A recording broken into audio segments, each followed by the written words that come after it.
জনাইছে বহুতৰ এটা ব্ৰেকিং নিউজ। গোলাঘাট শালমৰা টোপত বিধায়ক বিশ্বজিৎ ফুকনৰ নেতৃত্বত গঢ়ি তোলা ৰামধেনু সমবায় সমিতিৰ কৃষি পামত কৰ্মচাৰী শ্ৰমিক আৰু স্থানীয় ৰাইজৰ ওপৰত আক্ৰমণেৰে তাণ্ডৱ চলাই আৰক্ষীৰ হাতত আটক হ'ল চাহ ফেক্টৰীৰ মালিক ব্যৱসায়ী সঞ্জীৱ গগৈ সহ 4জন। ঘটনা সংঘটিত কৰি সঞ্জীৱ গগৈ যোৱা নিশা কাৰ্বি আংলং দিশে গৈ থকা অৱস্থাত দেওপানীৰ সমীপৰ পৰা আৰক্ষীয়ে আটক কৰিছে। আটকৰে লোককেইজন ক্ৰমে সঞ্জীৱ গগৈ, অৰূপ গগৈ, প্ৰণৱজ্যোতি শইকীয়া আৰু মাধুৰ্য দত্ত। কালি সন্ধিয়া ভাগত উক্ত স্থানত বনভোজ খাই সঞ্জীৱ গগৈ বাহিনীয়ে দুগৰাকী মহিলাসহ 4জনকৈ লোকক বেয়া ধৰণে মাৰপিট কৰি শূন্যলৈ গুলীচালনা কৰাৰ ঘটনাই ব্যাপক চাঞ্চল্যৰ সৃষ্টি কৰিছিল। 5জনকৈ লোক গোলাঘাটৰ অসামৰিক চিকিৎসালয়ত চিকিৎসাধীন হ'বলগীয়া হোৱাৰ লগতে এগৰাকী মহিলা যোৰহাট চিকিৎসা মহাবিদ্যালয়লৈ উন্নত চিকিৎসাৰ বাবে প্ৰেৰণ কৰিছে। ঘটনাটো মানে আমি ধৰক পথাৰৰ পৰা ধান আনি আছিলোঁ। ধান আনি থকাৰ পিছত যেতিয়া ঘৰলৈ যাবলৈ সময় হৈছে, এইটো ৰাস্তা দি আমি অহা যোৱা কৰোঁ। ইয়াতে আমি খেতি পথাৰ কৰি খাই থাকোঁ। এইটো ৰাস্তা দি যেতিয়া মই আহি আছোঁ, ইয়াত 4-5খনমান প্ৰায় ফৰচুনাৰ এইবোৰ ডাঙৰ ডাঙৰ গাড়ী আৰু ৰখাই থৈছে আৰু বাইক চাইক আছে বহুত, আৰু বহুতো মানুহ দেখিছোঁ। যেতিয়া এইটো ৰাস্তাত আহি আছোঁ, 7জন মানুহ আগচি ধৰিছে।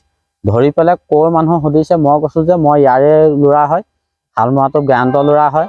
মই বোলে মোক তেতিয়া থাপ মাৰি যিজন সঞ্জীৱ গগৈৰ লগত চুন্তি বুলি কয়, মেইন সঞ্জীৱৰ সেইজন ৰাইট হেণ্ড হয়, সেইজনক ভালকৈ চিনি পাওঁ আমি। থোৰামুখত ঘৰ। সঞ্জীৱ গগৈ যিটো আমাৰ ঢুলীয়া গাঁও চাহ ফেক্টৰী আছে আৰু শিলৰ এটা কেঁচাৰ আছে, তেখেত। আৰু তেখেতে ধৰা নাই, তেখেতে লগত আছে, তেখেতো আছে, তেখেতক আমি দেখা পাইছোঁ। আৰু তেতিয়া আমাক ধৰিছে, ধৰি পেলাই মাৰপিট কৰিছে একদম বিনা দুখত। বাৰে বাৰে ক'বলৈ চেষ্টা কৰিছোঁ যে আমি একদম বিনা দুখী মানুহ, আমি ইয়াত খেতি কৰা মানুহ, আমি ধান আনিছোঁ পথাৰৰ পৰা, ঘৰলৈ যাবলৈ সময় হৈছে, আমি ঘৰলৈ গৈছোঁ। কিন্তু আমাৰ কথা শুনা নাই, যোনে যেনেকৈ পাইছে মাৰিছে। এজনে ইয়াত মাৰিছে, এইটো মোৰ ফাটি গৈছে, লগালগ তেজ ওলাইছে। আৰু এনেকুৱাত মাৰিছে, ৰদেৰে মাৰিব লৈছে, আগফালৰ পৰা মাৰিব লওঁতে মই কোনোমতে পলাই পেলাই প্ৰাণ ৰক্ষা কৰিছোঁ। মানে যেতিয়া মোক দৌৰাই লৈ গৈছে, খুকুৰিলৈকে মাৰি পঠিয়াইছে ফৰ্ম উঠি, মোক কাটিব নাপায়। যেতিয়া মই দৌৰি পলাইছোঁ, তেতিয়া গুলি মাত স্পষ্ট শুনিছোঁ। প্ৰায় 2-3টামান গুলিৰ আৱাজ পাইছোঁ।